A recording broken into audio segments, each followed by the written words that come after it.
really into his weapons, he'll know which ones to pick. And then you've got somebody like Ponylion HD. He's really good in the vehicles. I can expect to see some good dogfights there today.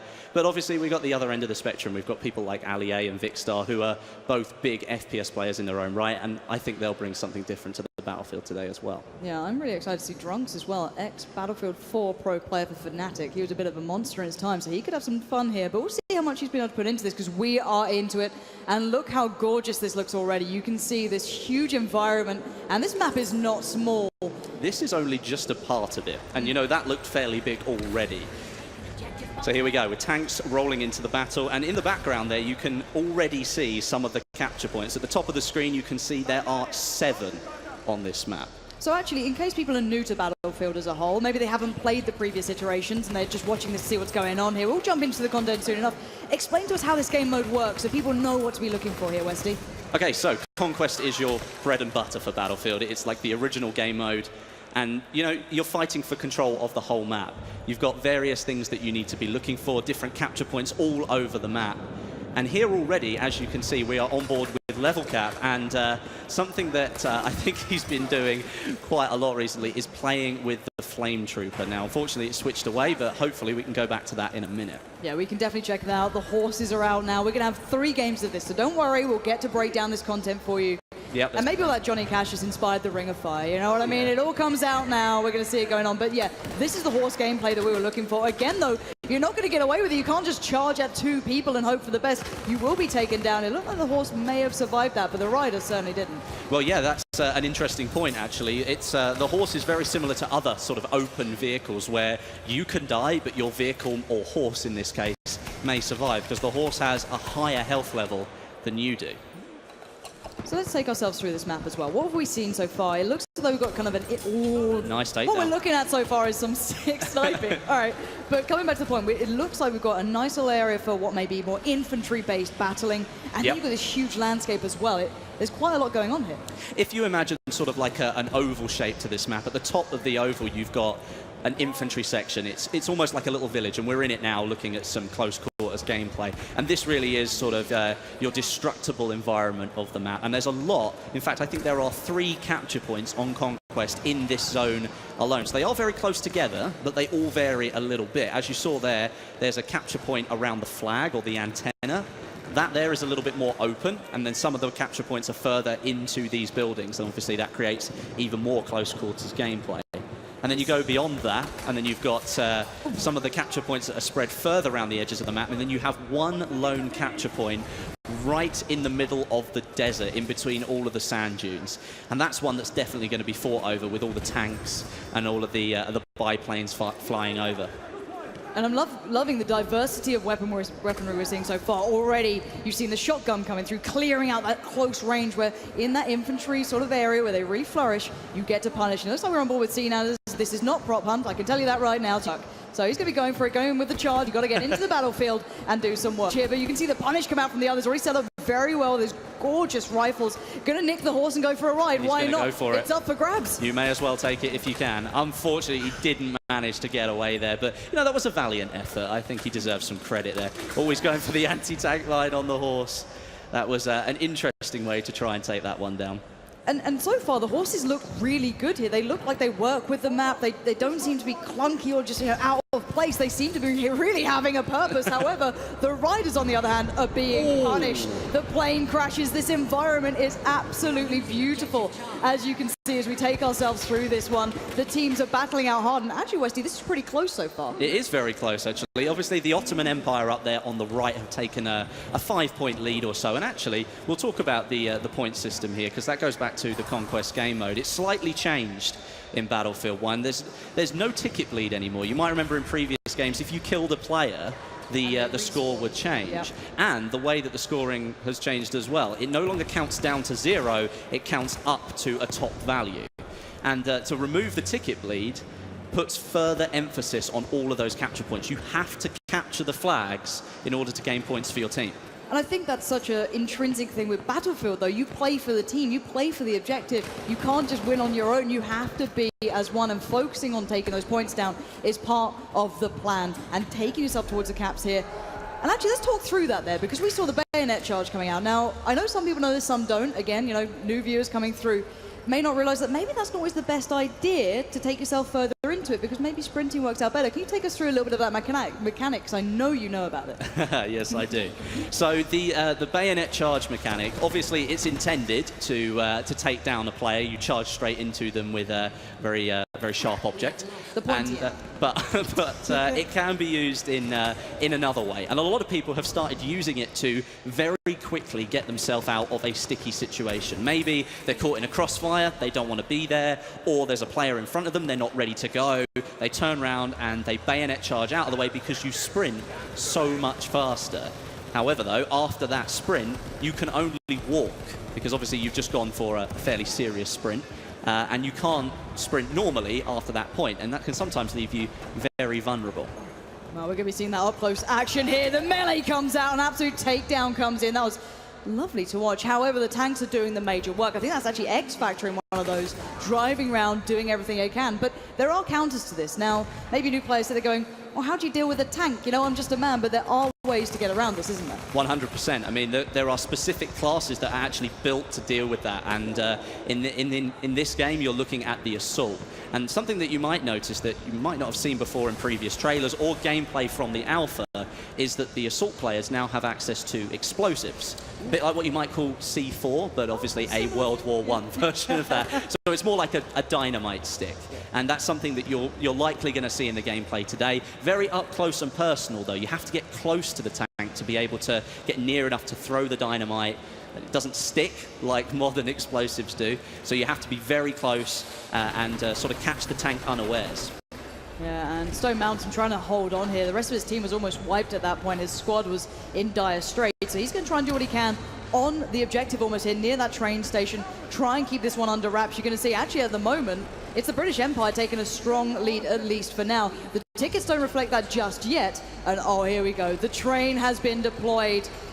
The hype train's about to come into the station here, Westy.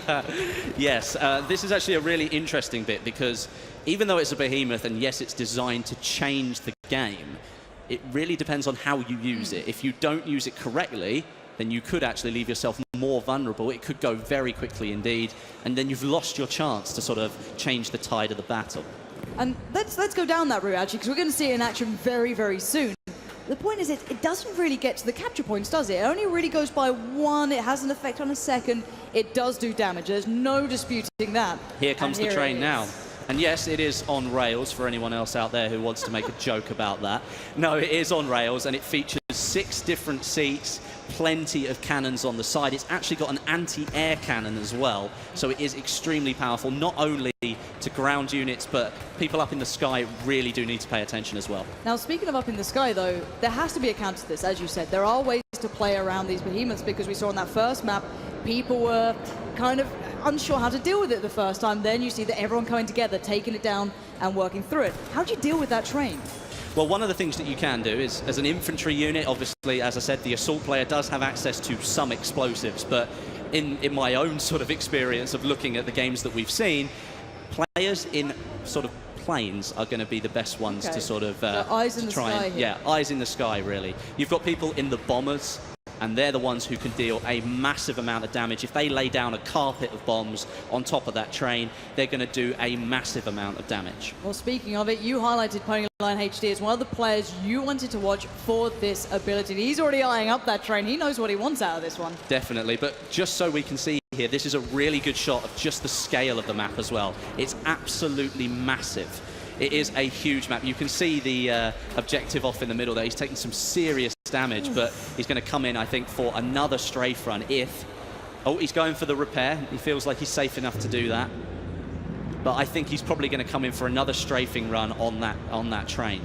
And this is the beauty of Battlefield as well. It's not just about your infantry. It's up in the air. It's up in the skies. We're seeing those dogfights coming through. And now here comes that run again. The hit and run. Ponyline HD needs to back out of this. He's got to be careful. He is taking fire as well. They're not letting him just get away with this. And that's it. The armored train took him out completely. Wow, that really does show the power of that train there. That's something that you do have to note, though, is that people up in the planes may be the best people to try and take this thing out, but you leave yourself extremely exposed to everything else up there as well, because you're concentrating on something on the ground, not the other plane that's now behind you shooting at you. And also, let's bear in mind, because a lot of people get nervous about this stuff, you know, how's that going to work? Is it balanced? Is it not?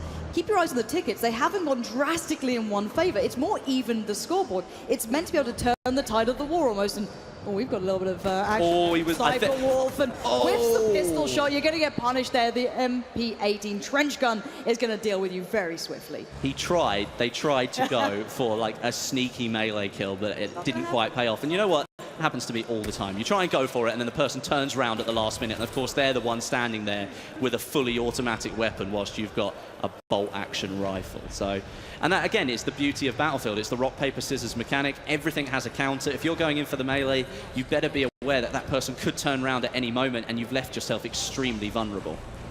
Who have we got here? This is Driftor.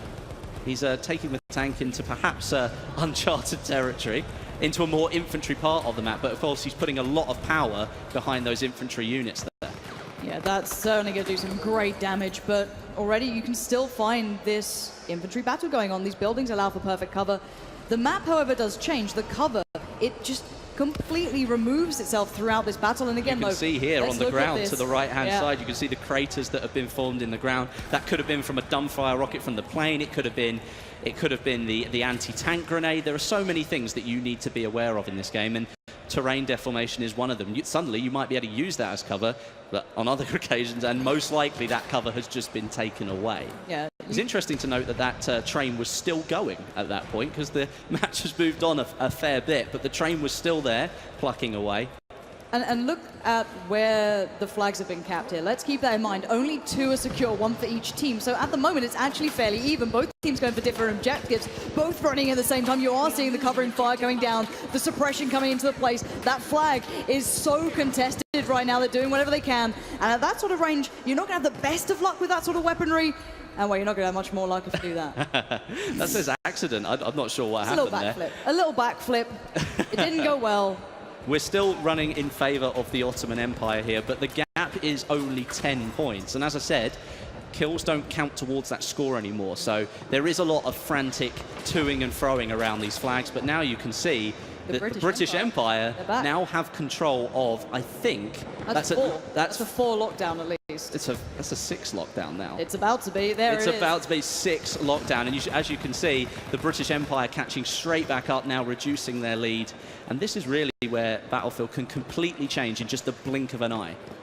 And at the moment, the Ottoman Empire only clinging on to 1 point. That is not what you'll be seeing. And actually, let's talk a little bit about this sniper rifle as well. Let's talk about what we're seeing here, because you see people talking about zeroing, which you didn't necessarily see in that one, but bullet drop's a thing in this. It's not just your out of the box kind of easy shooter. This is tough work. Yeah, you've got the bullets that you fire do actually travel across the map. They take time to reach the enemy that you're firing at. You've got bullet drop and bullet drag as well. For people who don't know what bullet drag is, that's where... Oh, look at that for a roadkill. That was fantastic. That was actually either a really good bit of skill or something extremely lucky. Either way, it was a cool bit of footage. Look, no luck, just skill, 1 shot, 1 kill. All right, that's what I cling to, and I will always stick to that, Don't be a naysayer, or I'll have to bring out the horse puns, okay? But we are seeing still this back and forth going on. At the moment, the British Empire have turned it round towards more of their favor. However, the clock is running out here. We're down to 1 minute, actually under that. These are the final closing moments. If the Ottoman Empire doesn't come back into this, they could be done for.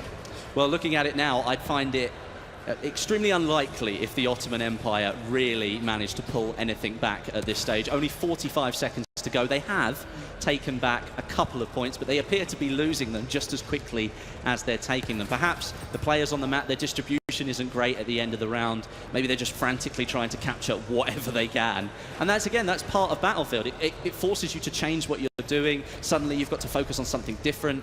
I mean, there are 64 players playing here, so there's always something different that's going to happen. All right. And Azel, what have you got here? He's capturing, at least. Yeah, he is. He's actually doing some damage. He's trying to take out the one of the planes, but we are coming very close to the end of the round now. Just 10 seconds to go, and that's a nice way to finish the round. I think a good overview of the map and our first round of Battlefield 1 on the desert.